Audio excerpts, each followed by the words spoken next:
So guys, welcome back today to another video, and what we're going to be doing today is going to be looking back at the week that's just gone past of E3. That's right, this week is the E3 gaming conference over in LA, which Leon went to last year. Unfortunately, we didn't make it there this year, but we have been checking out the conferences and there are a lot of games we're excited for. As Jake said, we haven't been able to go this year, however, next year is the year, we will both be there next year, hopefully, fingers crossed. But if you didn't know, E3 actually started on Saturday during the EA Play live stream, and it ran up until last night when PlayStation had their conference. During this time, there were Xbox, Ubisoft, and all these other game publishers showing what they've got. So you always see us talking about Counter-Strike, talking about PlayerUnknown's Battlegrounds, but actually, what other games are we excited for? There is actually quite a lot, and we're going to go through some of them. Before we get started, let us know in the comment section which games from E3 this year you're most excited about. So as I said, E3 started with EA Play. Now EA had a lot to show off, but there's one game that stands out, and it has to be Battlefront 2. Sector is clear.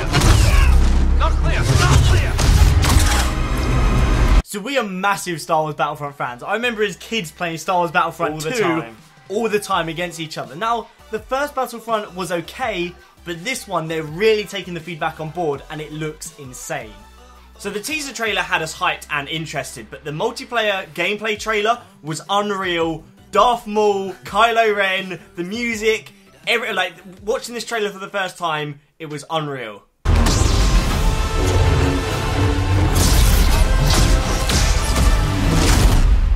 So that's definitely one of the games we were very excited for, and hopefully all the hype and all the expectations build up and it is a great game. The other EA game title we're very excited about and we're very interested in when we saw it pop up on stream is A Way Out. A Way Out is a EA Originals title, basically an indie game which is a co-op split-screen Prison Break kind of game. We only saw a little bit of gameplay, but it's all co-op. You can't play single player, so it looks something that both of us would play.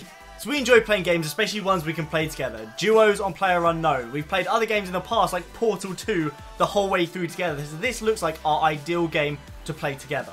So next up was the Xbox conference, and I didn't really enjoy it that much. They focus a lot on the new Xbox One X, which for us, I'm not too fussed about a super powerful console. As long as the console I have can play these games and it looks good, I'm not fussed about having this super $500 Xbox One.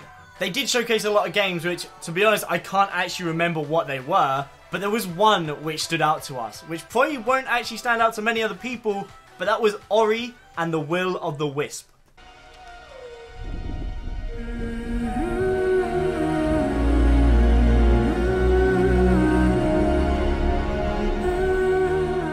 So if you didn't play the original Ori and the Blind Forest, you really missed out. That game was so much fun, very simple, but it had an awesome soundtrack, looked great, and it was just one of those games you could just pick up and play and really enjoy. So other than that, there wasn't much else that excited us. They did show Assassin's Creed Origins, so we'll be moving on to Ubisoft, but again, wasn't really too excited about it. So we are massive Assassin's Creed fans. We played the very first one, and we did try and play the very latest one, but somewhere in between there, the games have slowly gone downhill. So for me, Assassin's Creed peaked at the Brotherhood game. That one was just amazing. They then had the Revelations, and then it went downhill from there. So to us, Assassin's Creed is these massive open cities where you can go roof to roof without even touching the floor.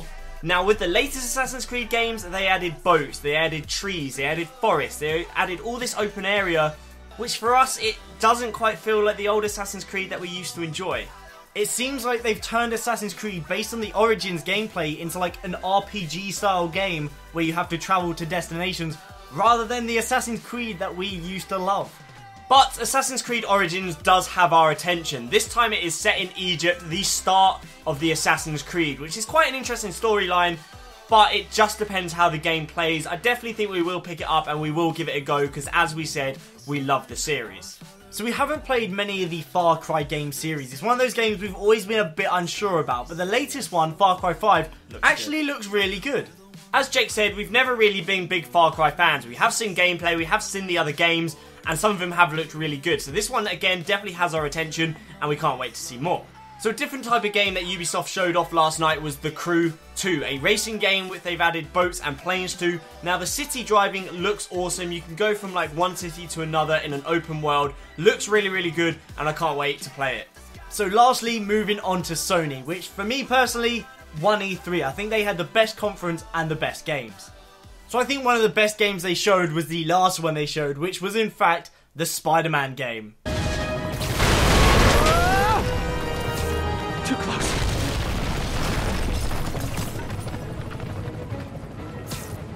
So the new Spider-Man game is exclusive to PlayStation, and they showed about 10 minutes of actual gameplay. Now, we used to love the original Spider-Man games. If you played any of those swinging around the city, those games only got better and looked more cool. I remember seeing this Spider-Man game shown at E3 last year, and we're finally getting gameplay now, and I just can't wait to play it and relive those Spider-Man memories of just web swinging through the city. One of the new things that already has my eye is where you're able to select where you want to web to and go over there. That's something that, looking back, was kind of actually missing from the old games, and thinking about it, that actually will make the movement so much better and you'll feel so more precise as Spider-Man. So now on to a very interesting one for us indeed. As you all know, we used to be die-hard Call of Duty fanboys ever since the very beginning, but it's had a rough few years for us. I would still say we are still Call of Duty fanboys inside, there is no denying that. But the last couple of games, Infinite Warfare, hasn't been that great, and the next one really has to improve on that. So to put it into perspective, every Call of Duty game in the past, we hit max prestige. We play it for days upon days upon days. Infinite Warfare, we haven't even touched. I think I've actually played about 5 multiplayer games on Infinite Warfare, and I just could not enjoy it while I was playing it, which is a bit of a shame because, as I said, we love the series, but that does bring us on to Call of Duty World War 2. Boots on the ground, back to how Call of Duty should be, and it is looking very good. It looks like a very old school type of play, and we're very excited to play it. It looks like they are trying to simplify the game back to what it used to be. As Jake said, boots on the ground. It's got a very dark and gritty World at War feel to it, and that was one of the best campaigns of the Call of Duty series. But multiplayer gameplay looks decent as well. Of course, only time will tell, and our best judgment will be when we have it in our hands to play during the beta in a couple months. So as you may or may not know, we have the PlayStation VR headset, which is an incredibly cool piece of tech. However, I feel it's been neglected over the last year, that there just hasn't been many good titles to play. So we had a bunch of games at launch which we kind of jumped into to try out, but since then the only game we've really had is Resident Evil, which is really, really good.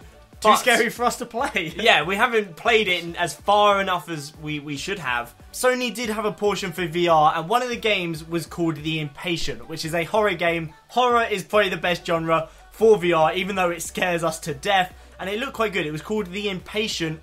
Didn't really see much about it other than a small trailer, but it looks very interesting. So The Impatient is made by the same people who made Until Dawn, so they know exactly what they're doing when it comes to horror games. Stop! Ah! Oh! So we watched all of the streams this week for E3. There was Bethesda and Nintendo, but for us, not really interested. We wanted to cover those big titles, those Assassin's Creed, those Star Wars Battlefronts, those big AAA titles that we're really excited for. So there we go, that was just a list of some of the games from E3 2017 that we're very excited for and can't wait to get hands on with. If you have enjoyed the video, make sure to hit the like button, that'd be awesome. And as we said at the beginning of the video, let us know in the comment section what games you're looking forward to. So as usual, if you are new around here, make sure you do hit that subscribe button so you don't miss any videos from us. But that's it from us for now, and we'll see you all next time.